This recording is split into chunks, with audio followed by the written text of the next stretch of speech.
Io volevo dedicare la mia vittoria a mio padre. Oggi prima tappa al cimitero. E il pensiero, chiaramente il primo pensiero a mio padre, sono stato sì al cimitero e ora oggi è la giornata di Santa Rita, a cui sono anche particolarmente legato e l'andrò a trovare portando un mazzo di rose. Quindi è una mattinata che sta andando avanti sul filo della preghiera, del ringraziamento. Sul filo assolutamente, diciamo, delle cose più care, dell'incontro con gli amici, con coloro i quali si sono spesi in questa campagna elettorale, con grande entusiasmo, con grande energia e il ricordo alle cose che stanno proprio nel cuore, quindi a papà, alla mia famiglia, alla famiglia di mia moglie e quindi, diciamo, alle cose più belle. Torniamo ai numeri. Lei ha vinto con la forbice più ampia rispetto a tutti gli altri sindaci eletti nel ballottaggio.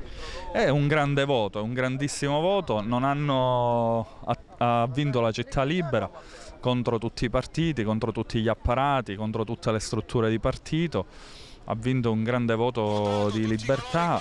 Zambuto in questi 5 anni tornerà a bussare alle porte dei parlamentari, dei partiti oppure andrà avanti dritto per la sua strada?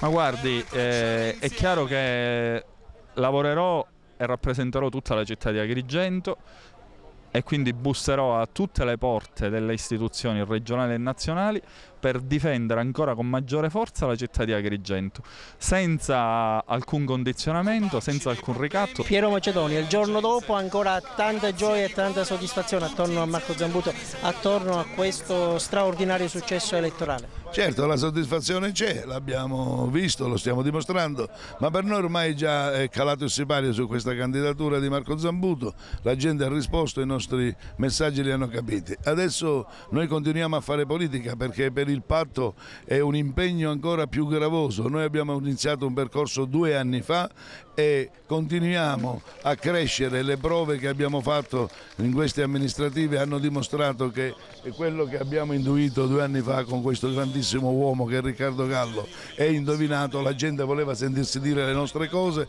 e le nostre proposte. Impegni più importanti ci aspetteranno nel prossimo futuro e andremo avanti incoraggiati da questo grande successo. Riccardo Gallo, uno dei protagonisti del patto del territorio, uno dei protagonisti anche di questa vittoria di Zambuto, cosa si prova il giorno dopo? Una gioia bellissima, però ora si deve riappacificare la città, dobbiamo lavorare tutti insieme per il bene della gente, è inutile parlare tanto, ora si deve veramente lavorare e tentare di fare un qualcosa per i cittadini. Emergenze. Grazie di cuore allora a tutti.